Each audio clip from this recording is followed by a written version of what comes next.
The Southern Appalachians have such a rich and varied history, and I think you look at culture through the lens of food, and it's a great way to look into the lives of people who've lived in the Southern Appalachians. Foods reflect the place.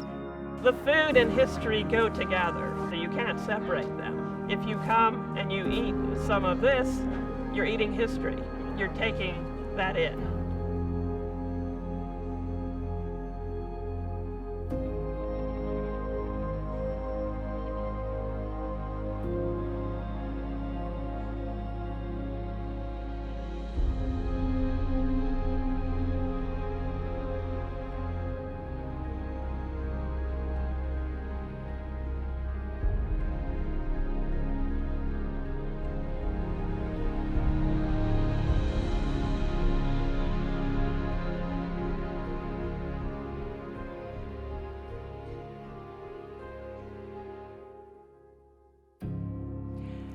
The pioneers came from Scotland, England, Ireland, a lot of those areas, and also Germany to this area initially, because the first settlers were really long hunters. They were looking for the animals they could trap, and they could also hunt to use for the meat and the pelts, and they could trade with those. I believe that when they saw this valley and these mountains, they realized they were home, and they knew that this was a good place to be. They also had a very independent spirit because legally they weren't allowed to be this far west. King George III said, don't go that far west, but there's a long tradition here of not really appreciating what the government has to tell you. Pioneers found that foraging for what was already here was important to their survival. You can find morel mushrooms here, ramps, also wild onions, dandelions. You can make wine out of dandelions. You can also eat dandelions. So there are a lot of natural things that they would have just gone and found. And apples are an important and historic crop for this region. This is called the Appalachian Apple Belt. The Southern Appalachians are home to the greatest diversity of wild apples left in the United States. That apple came with settlers, and settlers were able to graft that apple onto the crab apple, which was native to North America. The little hard green apples that you probably threw at your cousins when you were little. Apples are a perfect pioneer food. You can eat the apples fresh, you can preserve them, dry them, make applesauce, can them, make pies.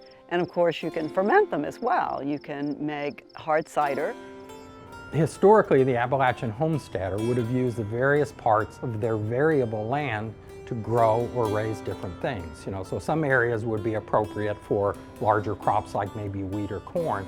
Other areas are too sloped, too rocky for growing a lot of crops. You might put some cucumbers or potatoes, but often you would put animals in those parts. And those steep hills are much better for raising animals, so growing lots of things on a small plot is actually more faithful to the early Appalachian homesteaders than they are to this modern industrial agriculture.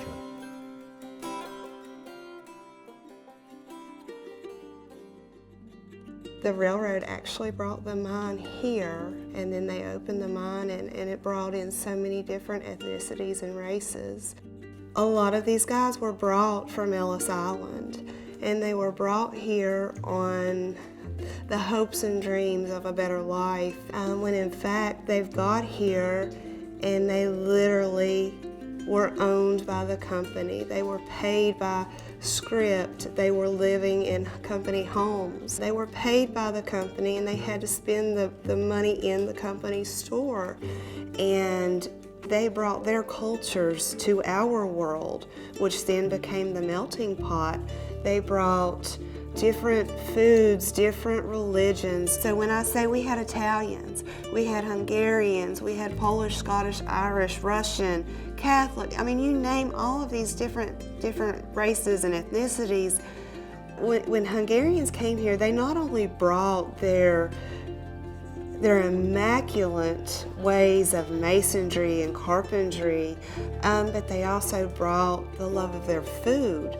And something that we still have here in the town of Pocahontas every year, the Catholic Church puts off, and it is a Hungarian cabbage roll dinner. This thing is huge, and they have done it for so many years. They were brought here not just for coal, but to build a city.